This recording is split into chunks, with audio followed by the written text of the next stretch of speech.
पहला है हमारा अल्प विराम। अल्प विराम कुछ ऐसे होता है और अल्प विराम को इंग्लिश में कॉमा कहते हैं। अब अल्प विराम का मतलब, अल्प का मतलब हो जाता है बहुत कम और विराम का मतलब होता है रुकना।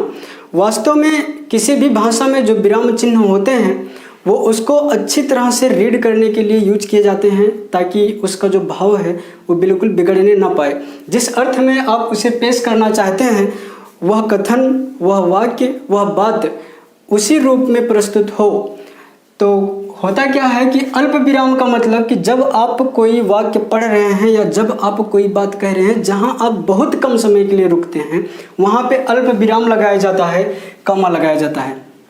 जैसे कि एक कथन अगर हम कहें कि वह गरीब है, वह गरीब है लेकिन ईमानदार है, लेकिन ईमानदार है। जब आप पढ़ेंगे वह गरीब है, यहाँ है के बाद बहुत थोड़ा सा रुकना है और फिर पढ़ेंगे लेकिन ईमानदार है। तो देखना, वह गरीब है के बाद हमने अल्प विराम लगाया और दूसरे वाले है के बाद पूर्ण विराम लगाया, मतलब यहाँ पूरी तरीके से रुक जाना है और गरीब है यहाँ थोड़ा सा रुकना है। तो ये तरीका होता है विराम चिन्हों का प्रयोग करने का। वह गरीब है लेकिन ईमानदार है, जहाँ बहुत कम रुकना हो वहाँ अल्प विराम का यूज करते हैं। बढ़ते हैं आगे। दूसरा है हमारा अर्ध विराम, जहाँ अल्प विराम का दोगुना समय लगे, अल्प विराम का दोगुना समय लगे वहाँ अर्ध विराम लगाया जाता है। जैसे वाक्य में अगर यूज करना हो, हम बोले वह चला गया, वह चला गया, आप बेफिक्र रहिए, आप बेफिक्र रहिए। अब देखना, वह चला गया, इसके पहले हमने कहा था वह गरीब है। अब वह गरीब है, वहाँ पे आप जितनी देर रुके थे उसी का दोगुना टाइम तक यहाँ रुकना है। वह चला गया, आप बेफिक्र रहिए। अब चला गया के बाद यहाँ अर्ध विराम का इस्तेमाल होगा क्योंकि अल्प विराम से दोगुना टाइम यहाँ रुकना है और आप बेफिक्र रहिए यहाँ पूर्ण विराम लग जाएगा। तो ये जो भाव है आप जैसा कहना चाहते हैं उसी भाव में यह कथन प्रकट होगा। तो अर्ध विराम समझ गए। अगला है हमारा पूर्ण विराम। पूर्ण विराम का मतलब अभी हम बार बार दोनों कथन में यूज किए हैं। जैसे राम जा रहा है, आप कोई बात बोल करके फिर रुक गए, राम जा रहा है, जहाँ पर रुकना है वहाँ पूर्ण विराम लगेगा। इसी को इंग्लिश में फुल स्टॉप कहते हैं, लेकिन जब आप इंग्लिश में इसे यूज करते हैं तो एक डॉट लगा देते हैं, इसको फुल स्टॉप कहते हैं। लेकिन हिंदी में एक लकीर खींची जाती है जिसको पूर्ण विराम कहते हैं। अगला है हमारा उप विराम, और उप विराम को हम अपूर्ण विराम कहते हैं। अगर आपसे पूछ ले इस चिन्ह का नाम क्या है और ऑप्शन में ये उप विराम ना हो तो आप क्या ढूंढेंगे? अपूर्ण विराम। ठीक है। अगला देखिए प्रश्नवाचक। प्रश्नवाचक कुछ ऐसे आकृति बनी होती है और नीचे डॉट लगा होता है। प्रश्नवाचक चिन्हों का प्रयोग प्रश्नवाचक वाक्यों के लास्ट में किया जाता है। ठीक है। अगला है संयोजक। यह है संयोजक और इसी के बाद है पाद चिन्ह। संयोजक और पाद चिन्ह में फर्क क्या होता है? संयोजक छोटा होता है और पाद चिन्ह बड़ा होता है। अगर हम बात करें कि संयोजक को इंग्लिश में कंजक्शन कहते हैं और पाद चिन्ह को अंडरलाइन कहते हैं। जब आप किसी वाक्य को मार्कर से या जो हाइलाइटर आता है उससे जब आप अंडरलाइन कर रहे हों, ये अंडरलाइन वाला जो चिन्ह होता है इसको पाद चिन्ह कहते हैं। और संयोजक का प्रयोग करते हैं, जैसे माता का संबंध पिता से होता है तो आप माता पिता को एक साथ बोलते हैं तो यहाँ लिख दे, यहाँ जो बीच में एक चिन्ह का प्रयोग किया जाता है उसको कहते हैं संयोजक चिन्ह। या आप कहते हैं दिन रात। दिन रात आपने एक कर दिया पढ़ाई में, जब आप दिन रात लिखेंगे तो बीच में संयोजक का प्रयोग करेंगे, दिन के साथ रात का संबंध। ठीक है। और पद चिन्ह के बारे में हमने बताया कि इसको अंडरलाइन कहते हैं। जब किसी वाक्य के नीचे उसे रेखांकित करना हो तो उसे क्या कहेंगे? पद चिन्ह कहेंगे। अगला है विस्मयादि बोधक। विस्मयादि बोधक का प्रयोग ऐसे वाक्यों में होता है जिससे विस्मय का भाव आता है, आश्चर्यता का भाव आता है। जैसे कि आप किसी को देख करके डर गए या आपका कोई बहुत प्रिय कहीं चला गया, आपकी कोई प्रिय वस्तु खो गई, तो जैसे कि आप एक वाक्य में समझिए, लिखा जाता है अरे वह चला गया, आप चाहते थे वह ना जाए और ये खबर सुन करके आप हताश हो गए, तो यहाँ क्या करेंगे, विस्मयादि बोधक चिन्ह का प्रयोग करेंगे। अगर एग्जाम में आपके सामने ये सेंटेंस रख दे और कहे कि उचित विराम चिन्ह का प्रयोग करिए, तो अरे के बाद आप विस्मयादि बोधक चिन्ह का प्रयोग करेंगे और यहाँ पूर्ण विराम होगा, या कहीं कहीं यहाँ भी विस्मयादि बोधक चिन्ह का प्रयोग होता है। तो जब किसी कथन से आपके अंदर विस्मयता का भाव आए तो वहाँ विस्मयादि बोधक चिन्ह का प्रयोग होता है। अगला है हंसपाद। हंसपाद देखिएगा, ये कुछ ऐसे होता है, यानी हंस के पैर की तरह, और इसको त्रुटि विराम भी कहते हैं। हंसपाद को त्रुटि विराम भी कहते हैं। इसका प्रयोग होता है जब आप कोई वाक्य लिख रहे हों और बीच में कोई शब्द आपसे छूट जाता है, त्रुटिवश भूल जाते हैं, तो ये जो चिन्ह है इसे लगा करके उस वाक्य को आप ऊपर लिख देते हैं। जैसे कि आप लिखे, आपको लिखना था हम विद्यालय जा रहे हैं, हम विद्यालय जा रहे हैं, लेकिन विद्यालय को लिखना आप भूल गए, आगे आपने लिख दिया जा रहे हैं। अब क्या करेंगे, जब विद्यालय लिखना भूल गए तो यहाँ पे हंसपाद का प्रयोग करेंगे और ऊपर विद्यालय लिख देंगे।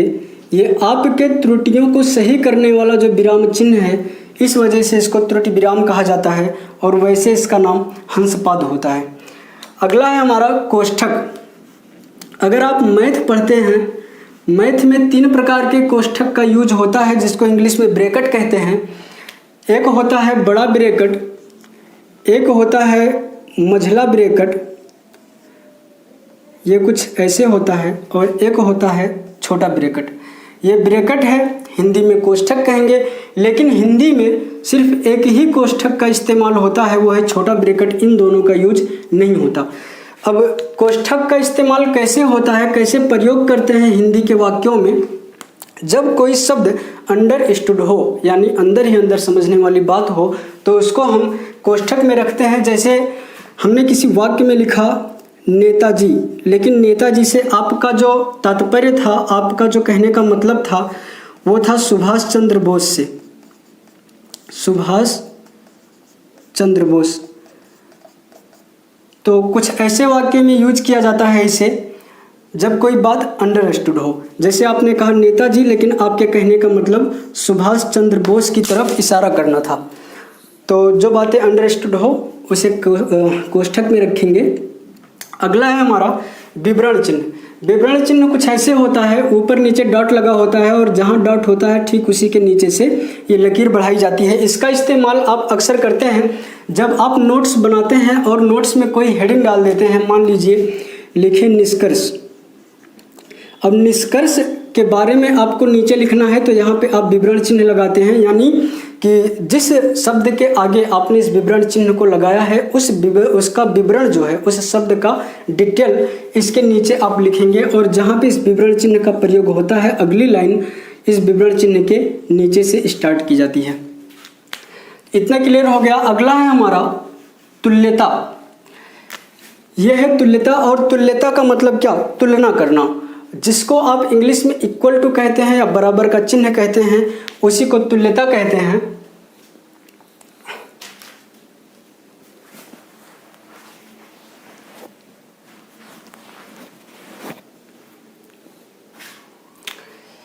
तुल्यता का मतलब जब आप किसी से क्या कर रहे हैं, तुलना कर रहे हैं। जैसे चाहे आप सूर्य कहें चाहे आप दिनकर कहें, बात एक ही है, सूर्य बराबर है दिनकर के। तो सूर्य की जो दिनकर से तुलना हो रही है तो दोनों एक समान है, तो बीच में किस चिन्ह का प्रयोग करेंगे, तुल्यता का प्रयोग करेंगे। अगला है पाद चिन्ह। पाद चिन्ह और विवरण चिन्ह दोनों में कन्फ्यूजन होता है, लेकिन विवरण चिन्ह का प्रयोग वहाँ करते हैं जिसके बारे में उसके नीचे कुछ लिखना हो, वहाँ विवरण चिन्ह का प्रयोग करेंगे। और पाद चिन्ह ठीक जिस तरीके से आपका भाग का चिन्ह होता है, वैसे ही ये पाद बिंदु का चिन्ह होता है। अगला है टीका सूचक। अब टीका सूचक का प्रयोग कहाँ होता है? जब आप किसी कंपनी की पॉलिसी पढ़ रहे होते हैं, जो उनका प्रिंटेड आता है, जैसे किसी कंपनी के बारे में पढ़ रहे हों, तो उसमें लिखा होता है नियम व शर्तें लागू, नियम व शर्तें लागू। अब लागू के ऊपर जो है एक स्टार बना दिया जाता है। स्टार बनाने का मतलब ये होता है कि जब जैसे 2-4 कथन मान लीजिए लिखा है, किसी एक कथन के ऊपर ऐसे स्टार मार्क किया गया है, तो सीधा सा इसका मतलब निकल के आ जाता है कि इस कथन के बारे में नीचे और कुछ भी लिखा है, यानी इसको पूरी तरीके से एक्सप्लेन किया गया है नीचे के पैराग्राफ में। वहाँ हम टीका सूचक का प्रयोग करते हैं। कभी कभी टीका सूचक जो है एक स्टार होता है, उसके बाद अगर स्टार की जगह प्लस का यूज कर लेते हैं, और कभी कभी प्लस का यूज ना करके नंबरिंग कर देते हैं। जैसे मान लीजिए एक कथन हमने यहाँ लिखा, दूसरा यहाँ लिखा, तीसरा यहाँ लिखा, हमने यहाँ पे 1 नंबर डाल दिया, यहाँ पे 2 नंबर डाल दिया, यहाँ पे 3 नंबर डाल दिया। अब इसके नीचे हम इसके बारे में क्या कर रहे हैं? एक्सप्लेन कर रहे हैं। कहने का मतलब कि जब हम इसका पूरा डिटेल यहाँ नीचे लिखेंगे तो 1 नंबर यहाँ जो शो कर रहे हैं, 1 नंबर से मार्क किए हैं, यहाँ हम 1 नंबर का पॉइंट बना करके उसके बारे में डिटेल में लिखते हैं। तो इस जगह प्रयोग होता है टीका सूचक का, जहाँ किसी वाक्य का एक्सप्लेनेशन नीचे दिया गया हो।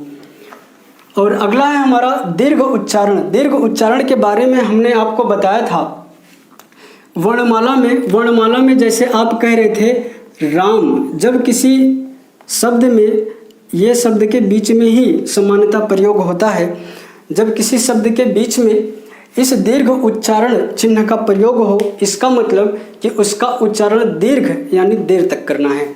जैसे राम लिखा है तो आप खाली राम बोल करके नहीं खत्म कर देंगे, राम कहेंगे, ठीक है ना। अगला है अवतरण। अवतरण चिन्ह ये कुछ ऐसे होता है, इसी को आप कभी कभी क्या कहते हैं, जैसे मान लीजिए आप नाम लिखते हैं रामधारी सिंह दिनकर, रामधारी सिंह दिनकर। जब किसी का उपनाम उसके मेन नाम के साथ जोड़ना हो तो यहाँ लिख देते हैं दिनकर, और दिनकर को इन 2 चिन्हों के बीच में रखा जाता है। जैसे ही, और ऐसे देख लेना, जब आप किसी कवि की या किसी लेखक की रचनाओं के बारे में लिखते हैं, जैसे आपने लिखा कामायनी, जयशंकर प्रसाद की रचना आपको लिखनी है कामायनी, तो कामायनी को भी इन 2 चिन्हों के बीच में रखते हैं, तो यहाँ पे प्रयोग होता है अवतरण चिन्ह का।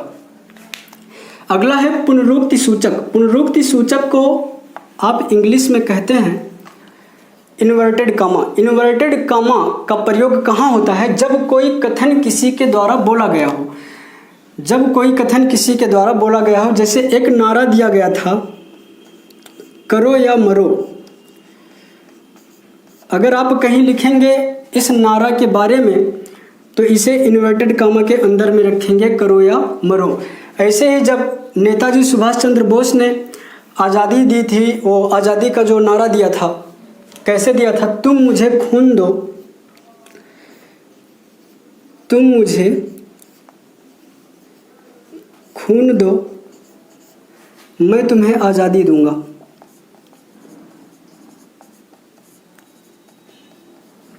मैं तुम्हें आज़ादी दूंगा।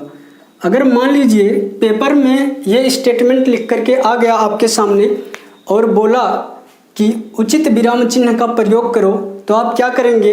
ये नेताजी सुभाष चंद्र बोस के द्वारा बोला गया कथन है, इस वजह से इसको हम इन्वर्टेड कामा के अंदर में रखेंगे।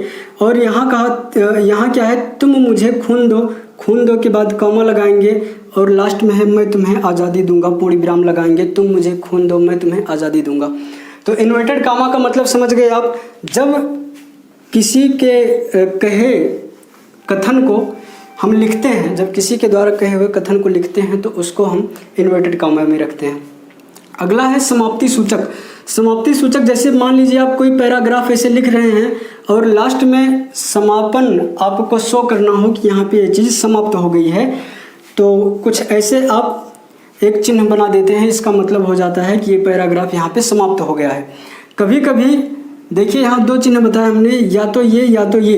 कभी कभी इसका यूज ना करके ये कुछ ऐसे छोटा छोटा डैश बना दिया जाता है, इसका मतलब भी होता है। ये पैराग्राफ यहाँ पे समाप्त हो गया। अगला है हमारा लाघव। लाघव चिन्ह का आप लोग प्रयोग बहुत ज़्यादा करते हैं, लेकिन शायद नाम नहीं पता होगा लाघव किसे कहते हैं। जब आप लिखते हैं यूपी,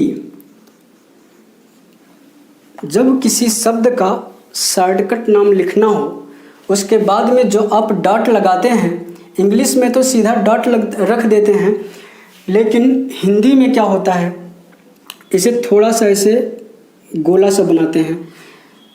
मतलब कि यह किसी शब्द का क्या है, शॉर्ट नेम है, तो वहाँ पे प्रयोग होता है लाघव चिन्ह का। क्लियर है। लास्ट वाला है हमारा लोप चिन्ह। लोप चिन्ह का प्रयोग कहाँ होता है, जैसे कि लोप से अर्थ ही निकल के आ रहा है जहाँ कोई चीज़ गायब हो। जब किसी चीज़ का विलोपन हो, वहाँ पे हम लोप चिन्ह का प्रयोग करते हैं। जैसे आप स्कूलों में पढ़ते होंगे, जब क्वेश्चन करते हैं तो लिखा होता है रिक्त स्थानों की पूर्ति करो। रिक्त स्थानों की पूर्ति वाला जब क्वेश्चन आता है, जैसे कि हमने कह दिया सब समझ गए, सब समझ गए, लेकिन आपके बाद हमने ये लोप चिन्ह का प्रयोग कर दिया। कहने का मतलब क्या है कि यहाँ से मेरा कहने का मतलब था कि सब समझ गए लेकिन आप नहीं समझे, तो नहीं समझे ना लिख करके हमने यहाँ पे लोप चिन्ह का प्रयोग कर दिया। कहने का मतलब यहाँ कोई शब्द था, वो लिखा नहीं गया है। और कभी कभी जब इस लोप चिन्ह में इस तरीके से डॉट का प्रयोग नहीं होता, वहाँ पे ऐसे प्लस प्लस का निशान बना दिया जाता है। इसका मतलब भी होता है यहाँ पर कोई शब्द था लेकिन वो है नहीं। तो जहाँ पर किसी शब्द का, किसी कथन का विलोपन हो जाए, वहाँ पे हम लोप चिन्ह का प्रयोग करते हैं। तो उम्मीद है आप विराम चिन्ह के बारे में बहुत अच्छे से समझ गए होंगे। मिलेंगे अगली क्लास में किसी और टॉपिक के साथ। तो थैंक यू सो मच, बने रहिए हमारे साथ। Thank you.